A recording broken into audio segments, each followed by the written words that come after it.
All right, ladies and gentlemen, we are live for what is now episode 5 of the Collegiate Esports experience. I'm here with Tanner, as always, but we brought a friend. We're getting pretty lucky with the quality of guests we're having early on in this show. I thought you told me you just picked them up off the street. Well, this one, but I'm talking about the previous ones. Absolutely. No, in all seriousness, though, we're very fortunate to be joined by Dirk from the NBA 2K League, as well as just my good friend personally, but we'll introduce you as far as NBA 2K League.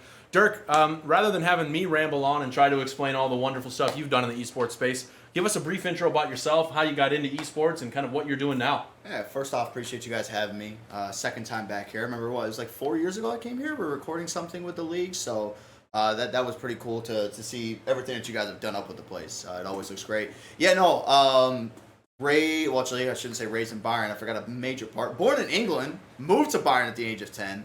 I've been a gamer my whole life. Can thank my parents for that, with like them playing Tomb Raider, Mario, like all the way back then. Classics. I started competing, playing Call of Duty when I was 13 years old, which I think puts us right on either Modern Warfare 2 or World at War, one of those ones. I know World at War was when you and I started playing together. World at War was when I hit the ground running really hard. It was like #1 game battles team, like was playing in tournaments and all that. Ended up flipping things over to 2K at some point. Started competing, playing in small tournaments and that.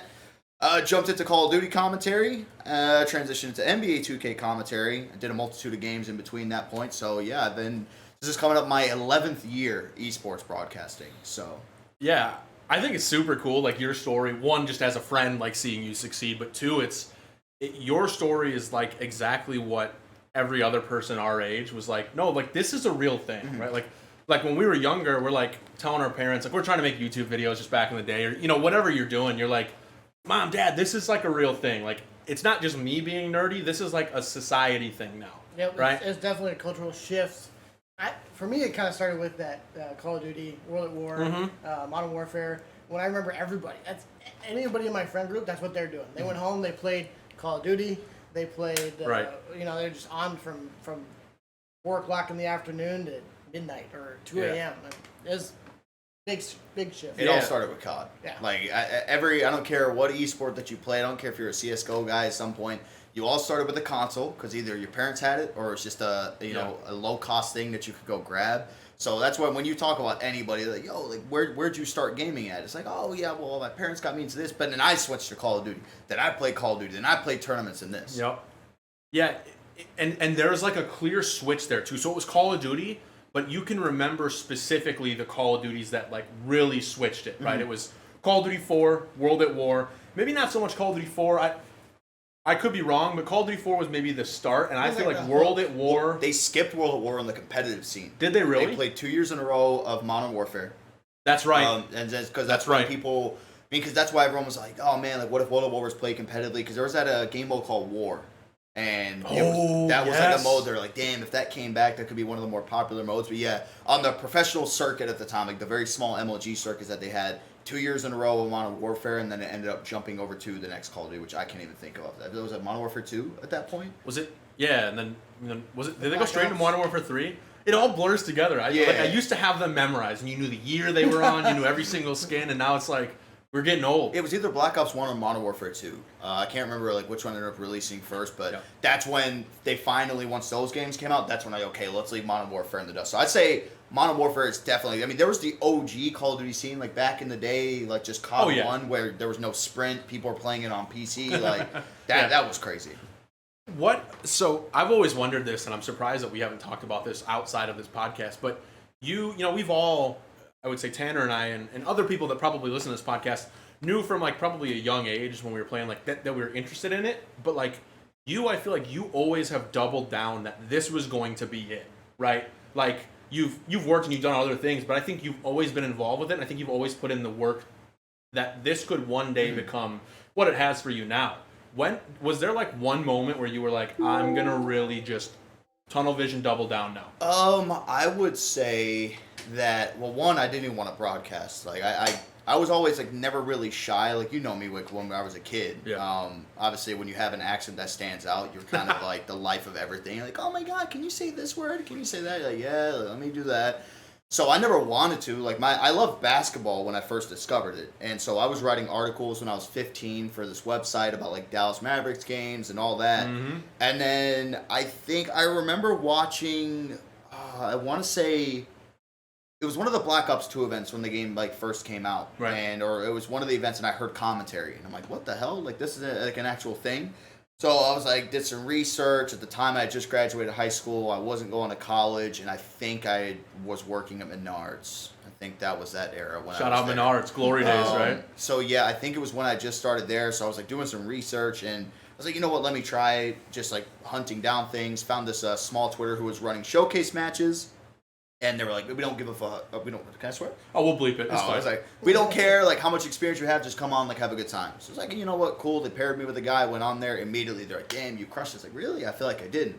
So from that point on is when everything started taking off. I would say it didn't get realistic. That it depends like what you think. If right. Like, if it's just doing it as a small thing, or is this like, damn, this can be a full-time thing for me. Let's say like where you realized, oh, I could actually make this, like I'm doing well enough right now where I could keep working at this and make this a real thing. It was actually when I switched and started doing NBA 2K League stuff. Okay. Because before I got to a point in Call of Duty where I was doing every single open event. So that was maybe like one event every 2 months, I would say.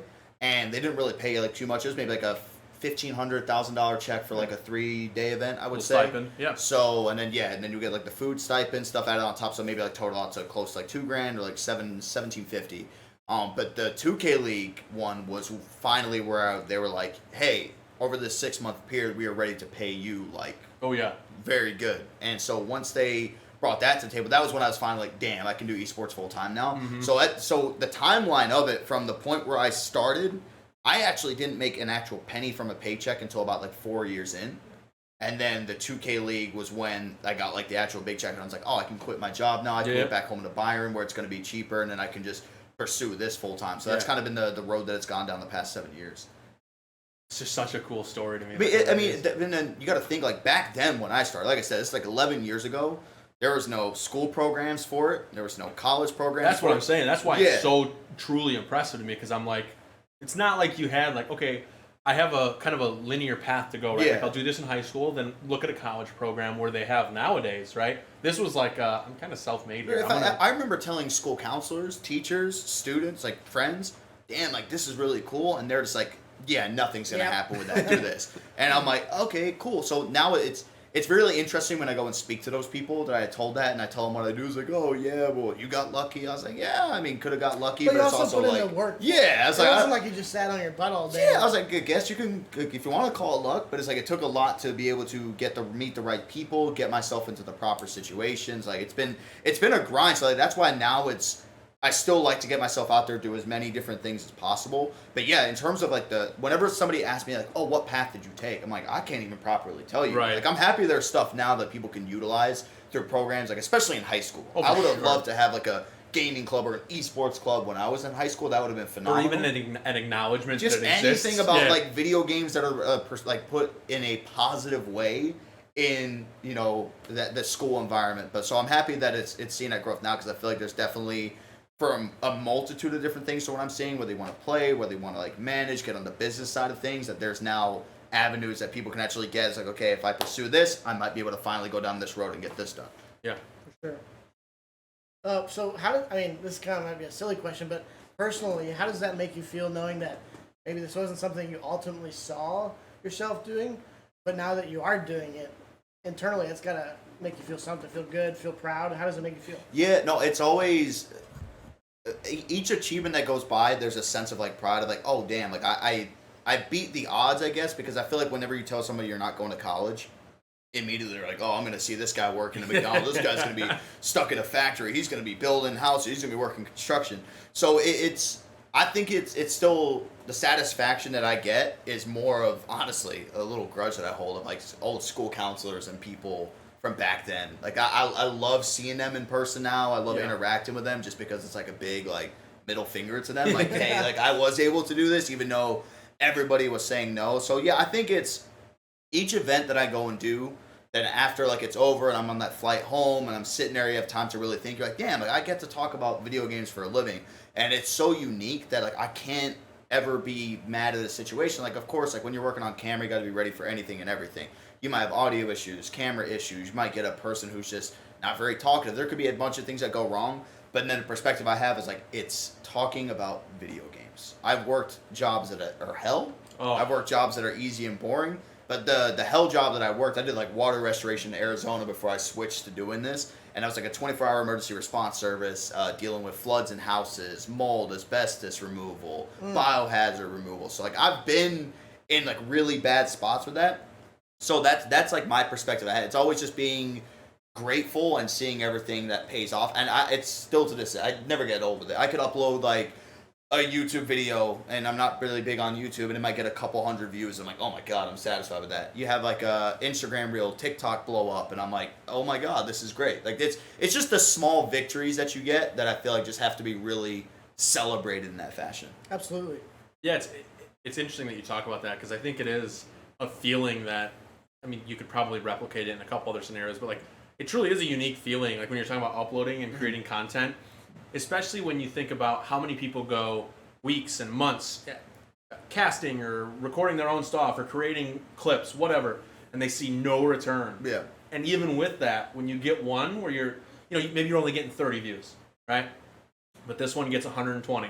You're like, oh, I see some growth here, right? Yeah. We see that with every career in general, but like when it's content, when you're posting in what feels like such a saturated market where it's so hard to distinguish yourself because of where technology's taken us, all the new things. I mean, or just nowadays, the general growth of esports. Yeah, all of those things. I mean, you can think of back when we had to record with like the Hoppage HD PVRs and stuff. Yeah. Nowadays, kids can just record directly to their computer desktop, and I'm like, dude, if I missed a clip when I was recording, it was gone forever. Yeah. Gone. Nobody would believe me it happened. Yep. All that to say, I think like content creation, like when you do see stuff work out, it truly is a really unique feeling. Yeah, it's all about consistency with that, and it plays like a big part. I mean, honestly, I think people just think, oh, because this TikTok blew up and got views that they're getting paid for it. Like these platforms, you can't monetize them unless you're doing like paid partnerships or if they have the ability to have ads. Like that's why YouTube Shorts is a big thing, because you can make money off of YouTube Shorts. I've had TikTok, like my Instagram reels and stuff go crazy. Instagram used to offer bonuses at one point, and that was it, but there's no other way to make money. So the way I look at it, the thing for me is just getting eyes on what you're doing and eyes on your page. Whether people follow or they don't follow, it's just, and it's showing that you have consistent content to go off of. That's what, I mean, managing social media for an esports program, I don't really care too much about the likes. I'm more about the impressions. Yeah. If I can prove that I'm getting views, and maybe it's only a few hundred, that's still views. People are still seeing the posts, and then that'll come with interactions. Yeah. So. Well, there's I think people overlook consistency, and not that it's not important. I think everybody will be like, yeah, consistency is good, but people don't understand why consistency is good. Consistency is good if maybe I don't necessarily love your content, right? Mm-hmm. Let's say I'm not terribly interested in what Rockford University is posting or what Dirk is posting, but if I keep seeing it, the odds that I engage with it are more. Plus, I know, okay, this is a resource that I can use to engage with, to talk with, to learn from, or to hate on. In some instances, this person will consistently put out content. Whereas there's no good for me to subscribe to a guy who posts one viral video and then disappears. Yep. Right? That consistency has a lot of value. It's consistency and quality, but people oftentimes are like, let me upload one video every 3 months. Yeah. Might get some views, but it's not going to build your brand at all. Yeah. Right? I mean, it goes to your point of how easy it is now to make content, that I sit there as like, if you're really pursuing content creation and you're doing this, there's no reason why you shouldn't be putting out at least one thing a day, like minimum, whether it's like a TikTok. Because I love the videos where it breaks it down. It's like, cool, if you make one TikTok, then all of a sudden you just made 3 different types of videos. One for the TikTok, one for Instagram, one for YouTube Shorts. And like that, it's done there. And the thing, like what I've turned to and used a bunch is just CapCut on my phone. Like it is better than any editing software on PC. Like, there's CapCut on PC, but it's awful. Sony Vegas is good, but like I just send the video to my phone. We'll sit there like my goalkeeper videos. Is that what you do that from? Yeah. For with the GoPro and then. Yeah, and it's so easy to edit, and it's just such like a beginner thing that it still has that like those advancements if you truly want to like learn it. So that's what I always say. Like especially from my 2K stuff that I do. For anybody in the esports space, I'm like, it is so easy to be able to just upload a 7-second video of a cool highlight, or maybe something funny happened. doing something like that, and then especially with some of these content creators across like all genres. I mean, all it takes is one video.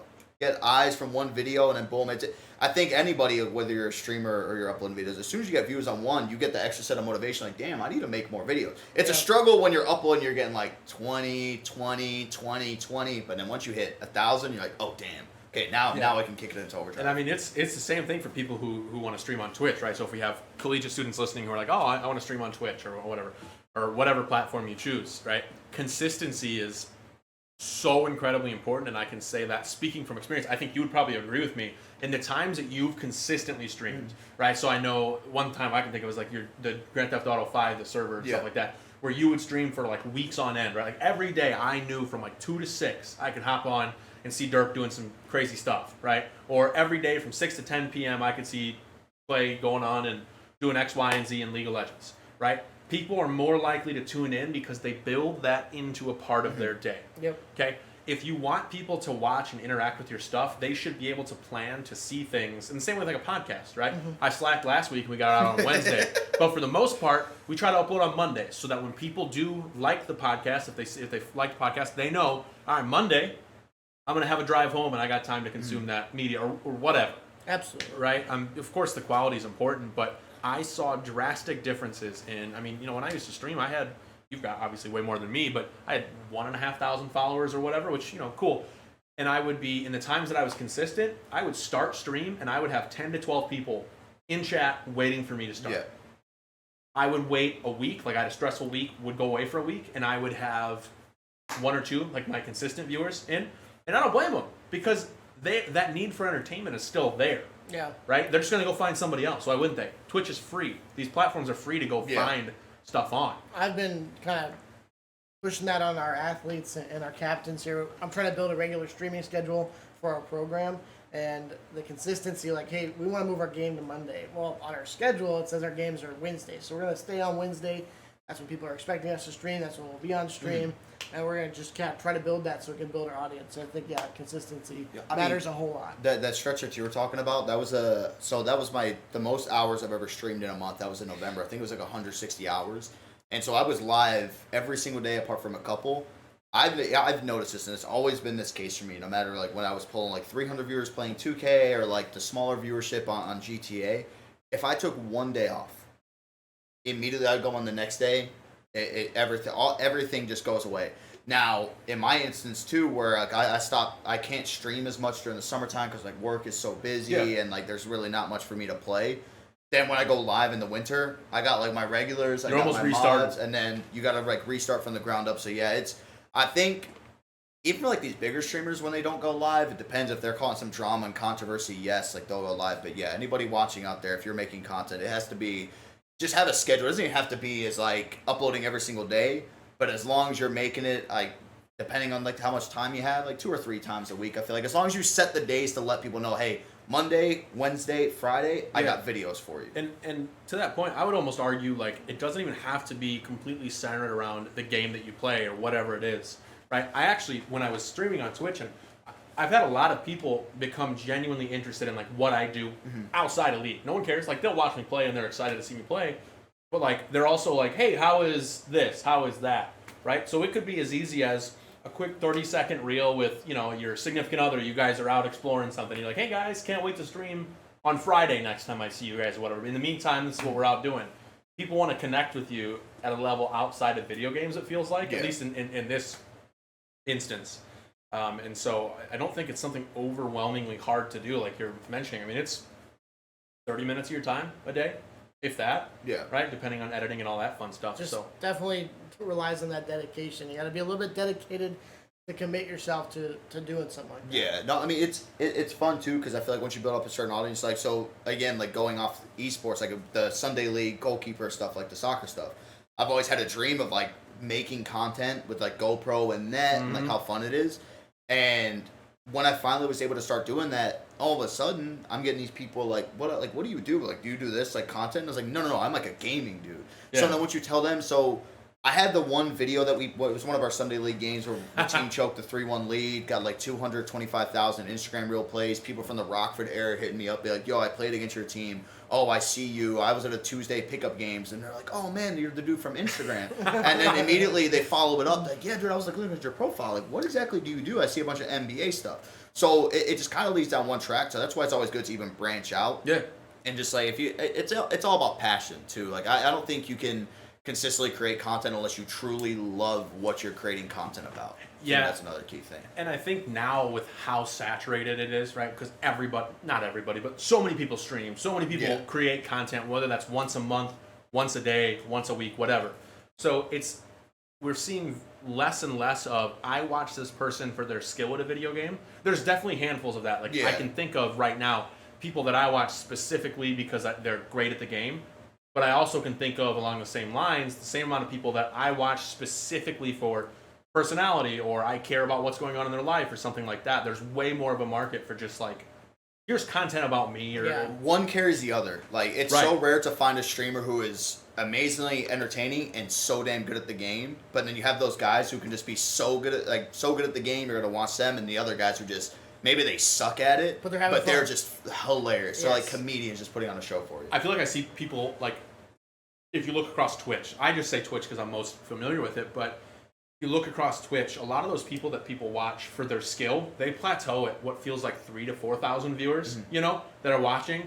They don't have a camera on, they're just like music in the background, and they're gaming hard. And there's certainly a market for that, but then like, you watch other people, I mean, there's this one guy I watch who every day is just making fun of himself. He's like, I don't understand this game, it's terrible. But he's got thousands of people watching him. It's like Dr. Disrespect. Yeah, he's so much older than I thought, right? Isn't he like, how old is he? He's got to be 30-something. But isn't he like 6'5"? No, he's 6'8". He's a big dude. You know all the stuff that he says, like, he's like, I'm a 6'8", like 40 I thought that was a character. No, like funny story about him when I did Call of Duty stuff, he used to be a map developer back in Advanced Warfare. And I remember meeting him at an event, but he wasn't Dr. Disrespect. His name is Guy Beam, right? That's like the actual thing. So I remember meeting him when he was out of character. I didn't even know he did the character at the time because Dr. Disrespect was an old thing back then. Like, he was way ahead of his time on YouTube. And so I remember meeting him when he was Guy. And then I think it was a couple years later, he's like, I'm bringing back Dr. Disrespect. So, no, yeah, he is actually 6'8". He's actually been, they've mocapped him in 2K. Like, he has a dunk package. He's got his own jump shot. He's got his own free throw. I mean, he went up to the 49ers training camp either. I think it was last year, and he threw like a 60-yard pass or something. Yeah. Oh, wow. Oh, yeah. So when he said he used to play college basketball too. Oh, at 6'8", I hope he. I did something. He used to play college basketball somewhere. I don't even know of like a smaller school, but yeah, he's actually a genetic freak, is what he would say. I didn't know you met him. That's never come up. That's cool. Long time ago. Impressive. Cool. Yeah. So, jumping back into topic just a little bit here. Have you faced any like adversity or challenges that maybe you could offer some light into somebody who's maybe in a low point right now in their path? Yeah, I think from like the broadcasting perspective, it's a competition with a bunch of other people. So there's always been situations where you got to keep yourself grounded. You can have the mindset of like, oh, I'm the best at what I do. But you got to realize that there are other people who either A, have more experience than you, they know like more people. I think like the one thing that discouraged me all the time was that I didn't have connections and I didn't have the personality to go build and market myself. Meanwhile, these other people, they're tapped in with the head of this, the head of this, the head of this, and they're getting every opportunity known to mankind. I'm in the back. I'm like, I'm so much better. Like, when do I get mine? Yeah, like when is it going to be my turn? When do I get my shot? And so finally, when I started building up the confidence to do that was right around when the 2K League rolled around. And that's when I was going crazy at the time, like messaging. He actually just stepped down as president of the league. But back then, like when it all started, messaging him every single day, like, hey, I really want this opportunity. Like, I know I can do this, blah, blah, blah. Message him like every day for a month, and finally hits me back after like 30 messages, like, hey, send your demo reel here. I was like, I don't have a damn demo reel. Like, just get me in there. Yeah, I was just like, can I just send over? So I just cut up some clips. Thankfully, I knew how to use like editing software from like when I was a kid, and I was editing like old videos on Cobb with like my HD PVR, like all this stuff. So yeah, that's the adversity. I think it's you can't get discouraged in this industry. Like as soon as you start to show weakness in any type of way, that's where people will immediately get that first judgment of you and be like, I might not want to work with this person, which it's a really crappy way that people look at things, but like that's how it is. And there's been countless times where the people are playing, like especially like me as a commentator, like if I watch you one game and I immediately see you on stage that you're like turtled up and you're like in your shell, I'm like, this guy's. My first impression of you is that you're mentally weak when it comes down to competing. Right. And so for you to be able to dig yourself out of that, it takes a lot to be able to do it. So you just can't get discouraged. You got to have the mindset that you're the best in the world, but you can't necessarily at all times show that like, oh yeah, I am the best in the world, and try to overstep somebody. And instead of being happy for somebody else, like, that should be me in that type of scenario. So yeah, it's all about staying the course. I mean, as generic as that truly sounds. I mean, anytime I remember, that was the biggest thing I always had like an issue with, is when things weren't going my way, I would go to Twitter and I would throw myself a pity party just so I could see people tweet me, oh man, yeah, that should be you up there instead of him. Then as I got older, like looking back then, I'm like, I was such a loser for doing that. I was like, bro, it's just, so now when stuff happens, you will never see me complain on Twitter about a lot of stuff. I keep quiet about it. I just, everything for me is just behind back doors and venting with people close to me or my friends, but never publicly anymore. That's what I say. Do what you have to do in private, but don't go publicly bashing or publicly playing that you should do this. I love that you said that, because I feel so attacked at the same time. Like, obviously I'm the same way. Like, I'm growing out of that. Yeah. I know exactly what you're talking about, though. You're just like, let me throw my stuff to Twitter and make myself feel better, or hopefully get whatever I'm fishing for at the time. And I think the overall mindset there is important in life in general, right? Obviously, this isn't a life advice podcast, but it's more of like, it's not so much what's good about you and like what do you do well, but it's who are you when stuff goes south, right? When stuff isn't working. I posted this on Instagram the other day. Saw a reel. It was of John Jones. I know you know. I don't know how much you pay attention to UFC, but it was of John Jones. It was a clip of him, and it was somebody narrating, and they said, I don't care who you are, but like, who are you when swear word goes south? Like when stuff goes south, how do you look in the mirror and move forward, right? And keep either moving or regressing backwards, right? Which one are you?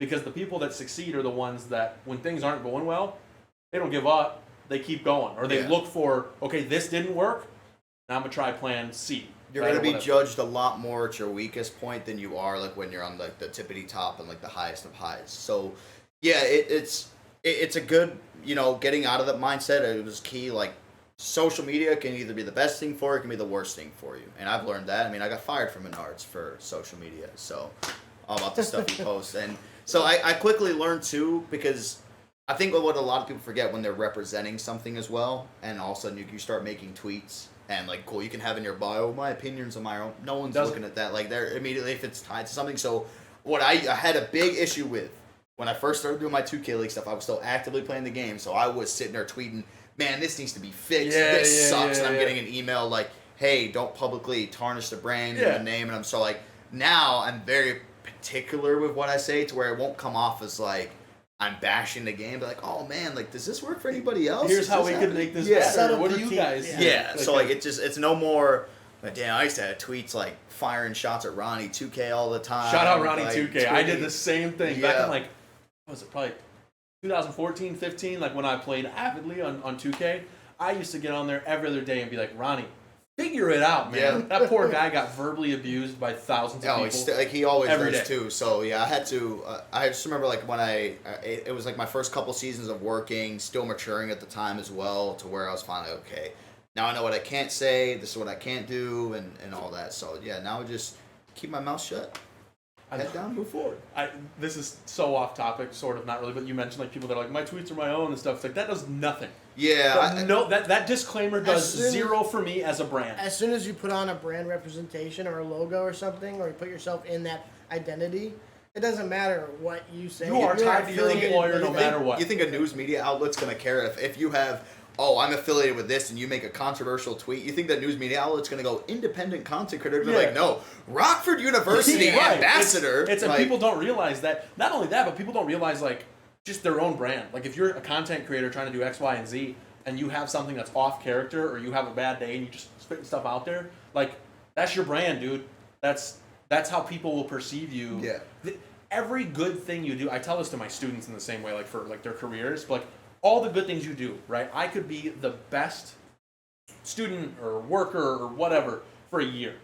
everybody might like me, everything's well. The minute I do one stupid thing, that one thing outweighs the 100 great things I just did. And that's very much true in like content creation as well, right? Especially considering people can clip it and it goes all the way around the internet. Yeah.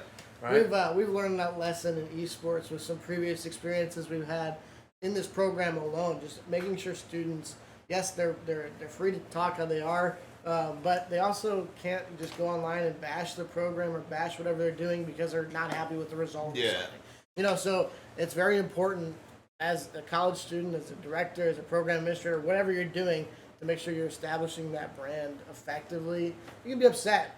You got to be upset effectively. And that goes along to like you handle your stuff internally, then externally you can talk about it, but you handle the stuff. I mean, I was a collegiate athlete here at Rockford University playing soccer, right? And we had such a rough go of things at times, right? Things were hard. We had people leaving and difficult games. And internally, we were duking that out. We were figuring it out. We were working together. I mean, it was all great, but I mean, like, nobody on the team was going on social media bashing each other, whatever. And in person, if you talk to me, no matter what, I'm talking highly of my program, right? We're not where we're at right now, but I tell you what, check with us here in a couple months. I love what we're doing. We're doing X, Y, and Z. That speaks a lot to the character of yourself, the character of your team, and the character of your program. Yeah, Absolutely. 100%. Yeah. So I'm going to ask you more on the collegiate side of things. Okay. We know all these crazy popular titles, whether it's Valorant, Overwatch, League of Legends, all that stuff. And we don't see a lot of it in 2K, right? There's general student interest. Tanner can certainly attest to that. We have students who are like, when's a 2K tournament? When's this? Or when can I come in and play 2K or X? There's certainly a demand for it, but I don't think it's something that's been picked up on yet. I think it will be, right? Why do you think that is, or like what needs to happen for that to become more of a collegiate sponsor? It's so strange because, like, if we're just talking the sports video game genre, right? Because I feel like for Valorant, everything it's well established, like, it's 5 versus 5. The most unique thing about NBA 2K is that when you're looking at other sports games, FIFA is like 11 versus 11. Yeah. Madden doesn't have 11 versus 11 capabilities. NHL, they have 6s, so that's like another one. But like basketball is one of the biggest sports in the world. And it's the perfect product because either A, you can have the quick match, right? So where you just load up like, oh, I get the Mavs, you get the Lakers. Like, let's just control all 5 players. Or the mode that like they play at the professional level in the 2K League is 5 versus 5. Each player makes your own guy. So fun to watch, by the way. That is what is so confusing. Is that if you look at any other esports programs, like I know stuff is starting at the high school level, but it's quick match. And I've never understood why. Right. And so I know that it takes a lot to grind the game, but I think if you're competing and playing the game at 2K, and like you really are at that level, by now when the game's been out like 2 weeks, you're already in 99, you have a build finished, like you're ready to go. Like if you're taking it that serious. So I think that's one of the main things is that's how the structure for 2K Esports should be set up. It should be laid out the foundation that the 2K League has, and other people should be pulling from it. So now there are other like small things that we have eFIBA tournament coming up, like World Cup for soccer coming up, and it's structured off that mode. It's 5 versus 5. You make your own build. Everybody controls their own guy. You create your own custom arena. You can put your own court branding. Like you name it, you can fully customize everything. So I think, like if there's interest, it should be happening. It's a very easy way to go about things too. It's not like it takes a lot in terms of matchmaking capabilities. You can sell on-court sponsorships. Like there's a way to genuinely profit off of it. Right. I think that's really interesting that you brought up like the builds and things like that. Some people might not necessarily know how 2K works, but in my player, it's very much you create your own unique version of yourself or whatever athlete you want to be in there, with their physical features as well as like how you want to play, your play style, your shot, and things like that. I think that's so interesting because that is I think 2K is as close to real sports, like in every shape of the matter, as esports will ever get. Because you think about like if we're not only are we scouting the other players on the team, so let's say Rockford University is playing in 2K and we're going to play another university. We're looking at that team, we're looking at the actual video game skill of some of these people. But we're also looking and saying, hey, their center is big, right? Yeah. Not very quick, not very agile. So can we play around that? He'll rebound the ball all day over us. But if we can kind of work around that in scoring opportunities, or I'm certainly not the most strategic basketball player in the world, right? But there's so much strategy that does actually go into it because of those unique characteristics. I think it'd be so interesting to see in the competitive scene. Do you think off that point, traditional sports like college basketball kind of feel threatened by the NBA 2K scene? I don't. They shouldn't feel threatened. Like, there's no need to. Like, Totally everyone sees the product of March Madness and how profitable it is. Like, just within that, or how like college basketball is. It's just like another way. Like, and now especially with like NIL deals that are coming into play. Like, there's so many more doors that are just opened up to be able to make that happen. So I hope that they don't feel threatened because there's no true, meaning to it. How, like, there's people who have gone through concepts of, like, there's people who will run, like, college 2K leagues, like, branding, right? So it'll just be like a normal competitive thing, but they'll be like, we're going to do an actual draft, and you're going to get drafted by this, like, college teams that accept the uniforms. They got the logos on the court. I don't know the legality of that. Like, I don't know if it's allowed. Cross that bridge when we get there. So... But, like, it's a cool thing to have, and to your point, too, like, with the scouting of it, it is very unique, because like, okay, if this is the archetype name, I'm like, I know what this build does. So I can game plan ahead, or if I'm watching a Twitch stream, it's like, okay, I know, like, the tendencies of what this guy's going to do, and I feel like it makes it even more interesting that if they were to make a college 2K scene, it's a fresh start. There's no film on nobody. Maybe, like, you're practicing, so and you just get to go in and just see something grow. So, yeah, I would... I mean, I'm fine with quick match. I would really prefer if, like, quick match competitive 2K Esports just, like, was left in the dust and it just was 5 versus 5. I'm just thinking about how cool that would be where, let's say you're a freshman that comes in, right? You're a freshman that comes in to our school and you're like, I want to compete in 2K. Let's assume that the 2K market's there, right? There is that 5-on-5. Every new title, like every year, you have maybe you're creating a character. You're talking with your team and you're like, what could we have used last year instead of, could I have been a bit quicker? Should I focus more on the defense of my character? So you're almost like not just playing the game for your own enjoyment, but you're playing it with like the strategy of like, how do I be the best player for my collegiate team? And like, you don't necessarily get that in something like Valorant where the characters are pre-written for you. They have certain abilities, cooldowns. That's not the case in 2K, right? In 2K, it's, all right, I was really good at shooting 3 points last year, but we didn't necessarily need it. Maybe we need me to be more of a mid-range, right? I think that'd be cool to see how, if you have an incoming student or a freshman year, see how they change over the 4 years, the trajectory of those seasons. That's why I really hope at some point, like what we have in the 2K League, it's called the League Build. So it's like, it's the base version of the 2K for that year, but restructured to where each position has 5 preset archetypes to choose from. Mm-hmm. They're all 99 overall. So, like, you don't have to worry about, like, going out there, grinding a build, so you can fit whatever plays in your place. Now, if that was available to everybody, there would be literally zero reason that there, like, wouldn't be college esports for that. Like, there would have to be. I think the hesitation is that right now, if you're playing the retail version of the game, you're putting money out of your own pockets and having to grind the builds. And, again, like, grinding the builds does take a lot. Like, I've been playing for 3 weeks straight. I'm 299 overalls already. Like, I'm trying to, like, grind my rep. I got my levels up and all that. So I think that's where it would come into, but at the same time, you're part of a college program. They could probably squeeze some money out. It's like $50 to make a build. Go figure something out. Yeah, like, put it on the expense report. So yeah, I really hope that I don't know who the right people are to talk to or what it can do to get going. But I mean, even at the IHSA level in Illinois, I was really hoping that when they introduced 2K, I'm like, sweet. I hope it's 5v5. Yeah. I know that each school out there that would want to be involved, there's got to be 5 students who maybe don't even play the game like super competitive, but like, oh damn, like maybe I will start trying to play competitive. Yeah, I definitely think though it is growing in the high school market. Yeah, which then in turn will ultimately then grow in the college market. It's just that make sure that we have that 5v5 format. 100%. So yeah, because what's the high school Star League, H Star League or something like that? I'm not certain. I've seen like other high school sports like streamed on Twitch and stuff like that. But yeah, there's a couple of them, HSL or I think that's what yeah. So it's definitely, I feel like it all probably has to start going to like high school first for some stuff. But yeah, it'd be I hope within like the next 2 years that there is something good. It's just, bro, the game of NBA 2K is just so big too, like on a global scale. So it makes sense with how sports are. And again, I just. The customization of it, like, you could sell so much. Oh, yeah. Like, that's why I'm so stunned that there isn't anything like that. There's a reason that the NBA literally partnered with the video game to build it into their franchises, right? I mean, because there is so much good to do it. With that being said, ladies and gentlemen, you heard it here first on the Collegiate Esports Experience podcast. Let's make 2K part of Collegiate Esports. Let's do a collective thing. Does that mean I could come here and play for the school at center? I'll give you a scholarship. Probably get you a scholarship.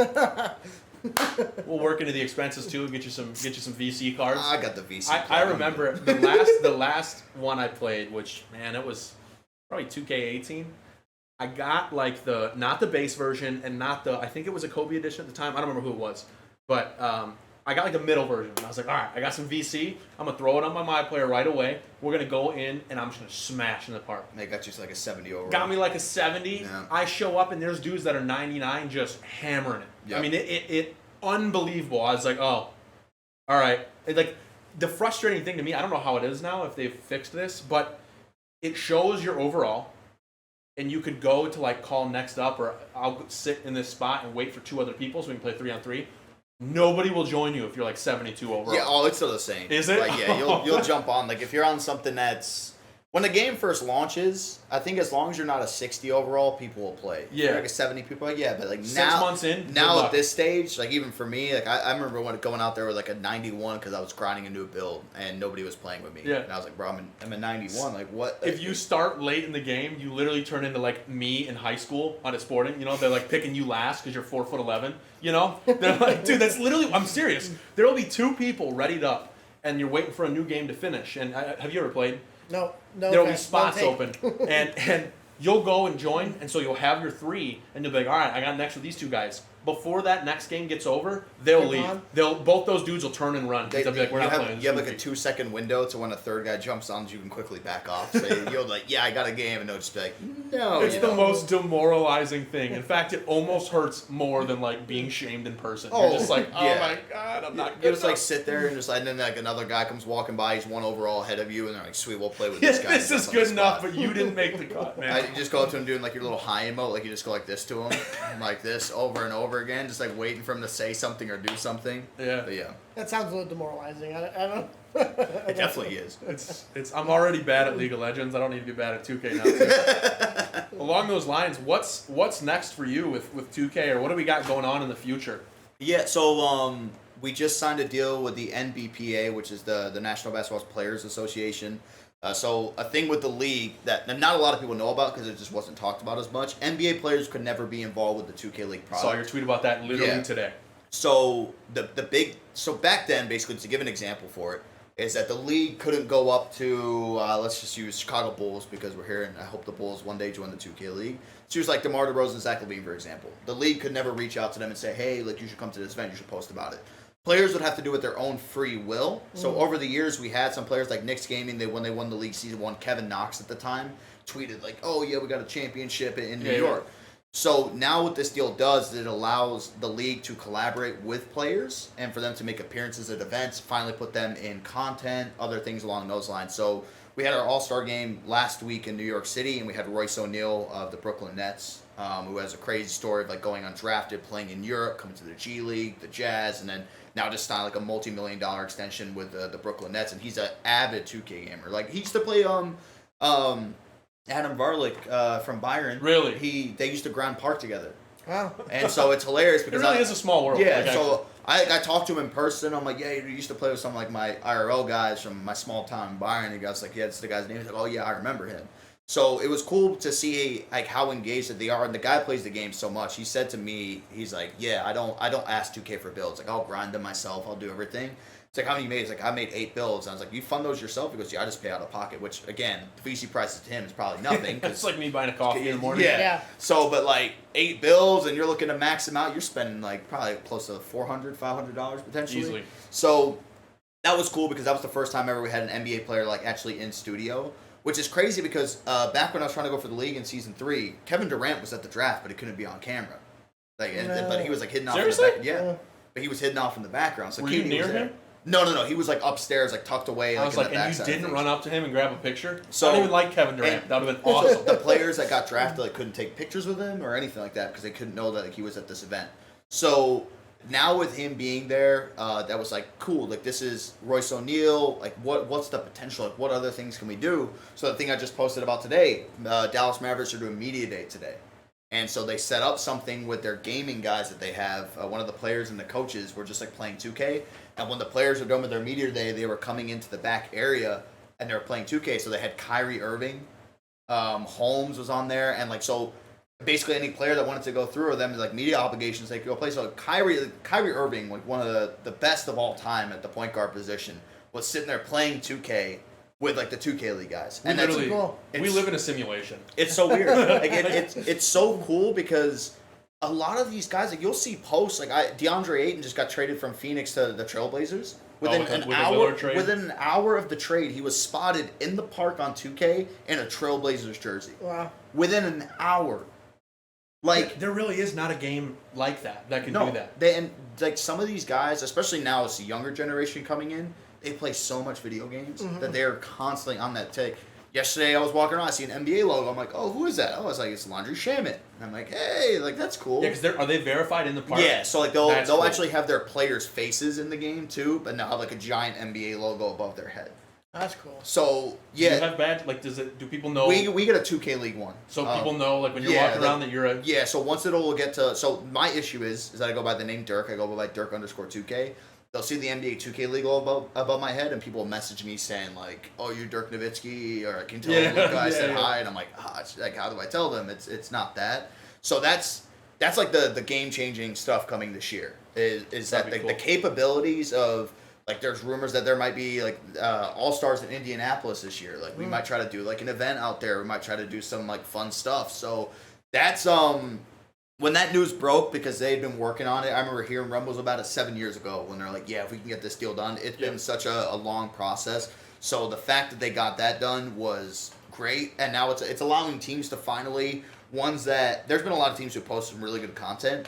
But this opens up a whole like new can of worms for them to really go all in now and utilize and tie it because they're tied to the organization but not tied to the players. Like you can do like a one-on-one with an NBA player in 2K. It's like cool. Now put him one-on-one like the gamer against the pro in basketball and watch him get smoked. Like there's just a bunch of cool stuff. So that's what I'm most excited for coming up over like the next year. That'll be sweet. It's for the 7th season of the league that it should be.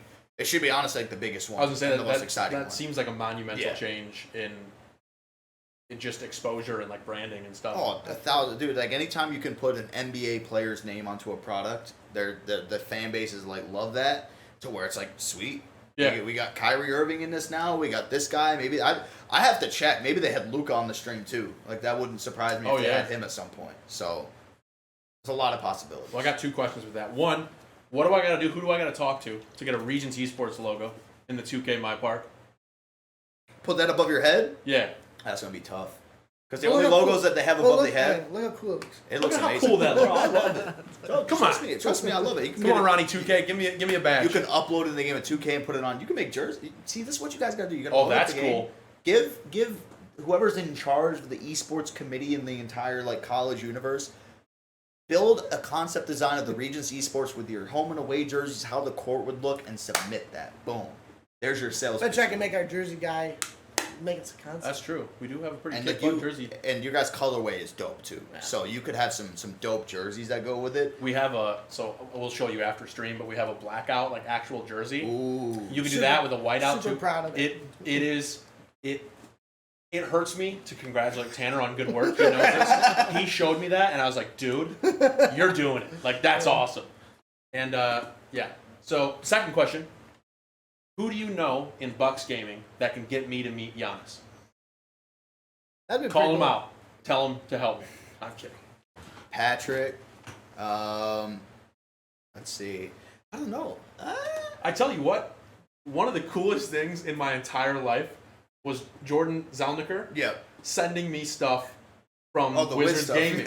What did you get that? Did you win a giveaway? It was actually no giveaway. So those of you that are listening, this is somebody who worked for Wizards Gaming. He works with the Islanders now, NHL team and the NHL 2K, right? Like their version of it. It's like he runs the gaming department, which is also partnered with FaZe for the Islanders too. Yeah. So I reached out. I think we were just texting or something, and I was like, bro, who can get me some 2K League swag? Like, just send me some extra stuff.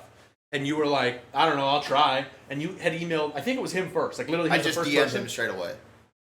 You texted me 2 days later, and like, what's your address? And I was like, here it is. And he's like, all right, bet. It'll be there in a bit. And I'm like, okay. I'm thinking, like, I'm going to get a keychain, a sticker. You know, I got a hat, And not like one of those like $2 ones you get from like forum. You got the New Era cap. I got a New Era. No, it was Champion, I think, at the time.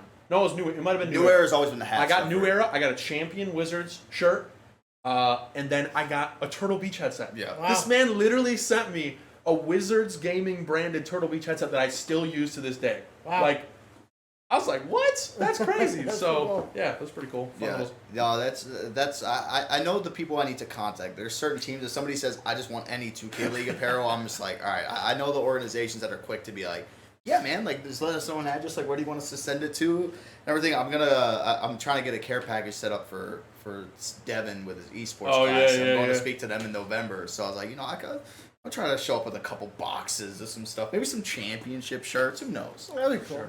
And lastly, if people are looking for you and want to know where they can find you, where can they find you at? Dirk_JDR on every platform. Because believe it or not, my name's not Dirk, it's Jamie.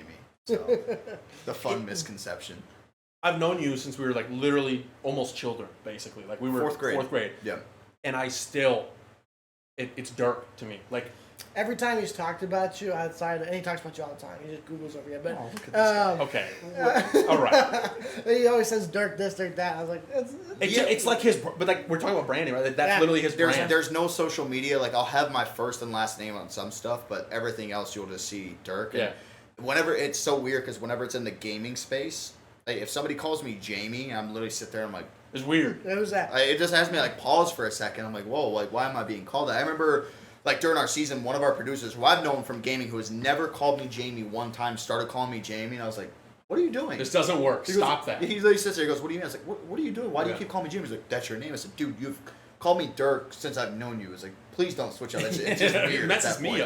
So yeah, like any normal environment, like if me and him are ever out or something, like having fun, I'll hear somebody say Dirk. I even like look at him and I'll be like, why did I just get called Dirk here? I'm in like Byron right now. It's a little weird. So yeah, it's kind of there was even a point when I became a citizen in the U.S. I was contemplating changing my middle name. I don't have a middle name, so I was gonna give myself one and put Dirk as it, so awesome. People could sit there and be like, because my whole story is like, yeah, Dirk Nowitzki is my favorite player. That's why I went with Dirk, because when I started competing on 2K, so that way I could just shut it down. Like, yeah, that's my middle name. It's actually my middle name. I have a crazy Hispanic, like Spanish last name, so I just throw Dirk in the middle of there to be like, you German or something? Yeah, like the weirdest combination. It's like, where did this come from? I was like, I don't know. Who cares?